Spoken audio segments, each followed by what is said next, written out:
Oh no, she's got the knife. Now listen, babes. I want to talk with you while I make cornbread about the identity that you have that someone gave you, because our identities always come from the outside. But the identity that you have and you live into and you repeat about yourself that hurt you for a long time, because I am the child, I am the daughter of two people who were teenagers, conceived in the back seat of a Mustang. When I understood that my parents didn't fall in love and plan to have a beautiful baby Brianna, when I understood that I was a surprise, the way it labeled itself in my mind is an accident. Not a happy accident, an accident, a problem, someone who holds other people back from their true potential. Inconvenient.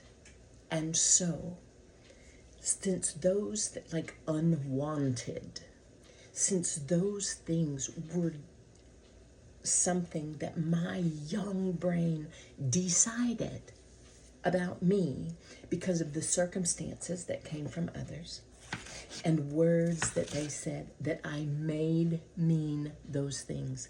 It doesn't mean, like one time my mama was, we were in the airport and she saw this lady who was, so heavily pregnant. Like, it looked like she was carrying twins or triplets. Anyway, so my mama said, that poor woman. My young brain decided that mama was saying that poor woman because she was going to have children, because children are a problem like I am a problem, right? And later, she said what she meant was, it's just miserable to be that pregnant. And that's reasonable. But that's not what I heard and imprinted on me. So those things, those identities that I self-assigned, they hurt me. They were hurtful to me for a long, long time. Those identities that I self-assigned created a situation where I, Brandy, was under the impression that the only way that I was purposeful, helpful, useful as a human was to make sure I was convenient, to make sure, if I could, that I wasn't a hassle. Hustle, hustle, hustle, hustle for love and for work. And here's what I want to read to you about identity from somebody that I'm learning from, whose name is Jamie Winship. And if you don't know him, you're going to be hearing a lot more about him if you hang out with me. So identity is, let's go stir this stuff. Identity is the truest thing about you. Those things that I said, baby, those things were not, are not, would never have ever been the truest thing about me. Your identity is rooted and grounded in love. It is received in community. So now, nobody ever said to me, Brandy, well, nobody ever said to me, Brandy, because you were conceived of young parents, you are all these things. Although I might have taken society's words about unwanted teenage pregnancy and assigned them to myself, right? So part of that I got in community, but it wasn't a community who loved me, who knew me, who said to me, now here's who we see you are and we want to nurture in you, right? Identity is who you've always been and who you are becoming. Your identity is deeper than your roles in life. CEO, partner, mother, father, child of a people. Lineage, in the lineage of addicts and junkies. Like, who you are is not that. Now, there's a counterfeit to our true identity, and it's radical individualism. It's feeling and thinking like I am alone, have to do it alone, was meant to do it alone. It's that counterfeit identity is subjective to circumstances. So here it is. If my identity, Jamie uses police officer because he has been a police officer. If your identity is police officer and then you retire, if your identity is football coach and you get fired, if your identity is anything, mother, wife, father, husband, partner, and then something happens in the circumstances, then your identity is shook. We have a friend whose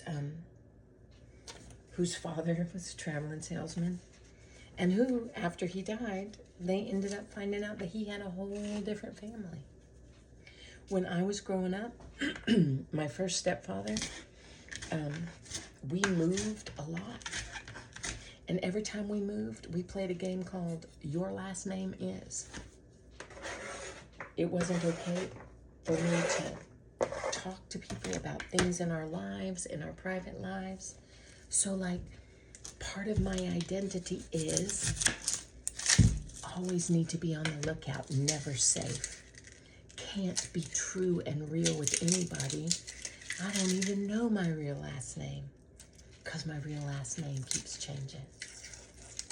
But those things are not my true identity. And when I listen to what is whispered to me from my Creator, what is true for me, maybe to you from your intuitive mind, if you are not a person who has a relationship with a Creator, right? What words do they whisper to you?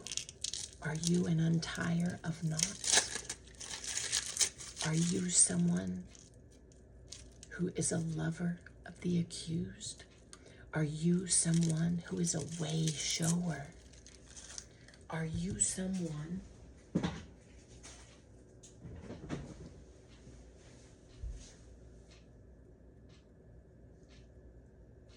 who is a path pointer?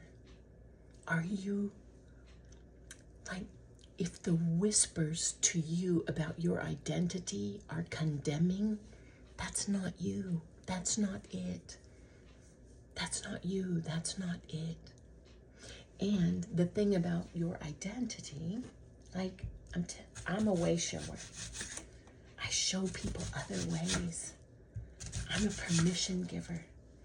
I have given people permission to be like they are. Like, in so many different ways in my life before I even knew that's what it was. I am a lover of people that are misunderstood. Okay, so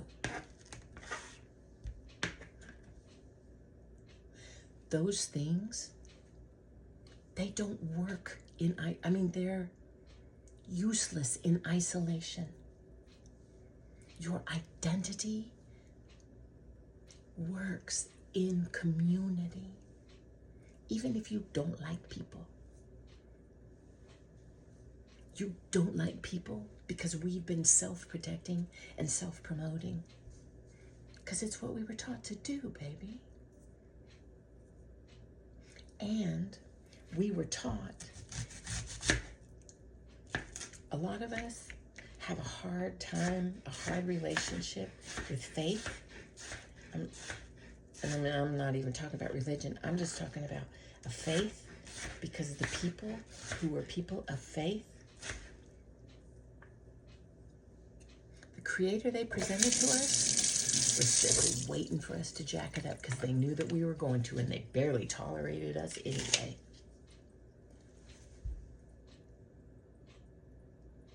But I want to say to you, no, babe. I want to say to you, your Creator, when you hear the words you say to yourself that hurt you, I want you to know your Creator puffs up and says, who told you that? Because it wasn't me. And then I like to think about in The Sixth Sense, where Toni Collette, who is the mother, when he thinks that Haley Joel Osment thinks that she's angry, she says, look at this face. Is this the face of somebody who's angry with you? And the answer is always no. And that's how your Creator is. Look at this face.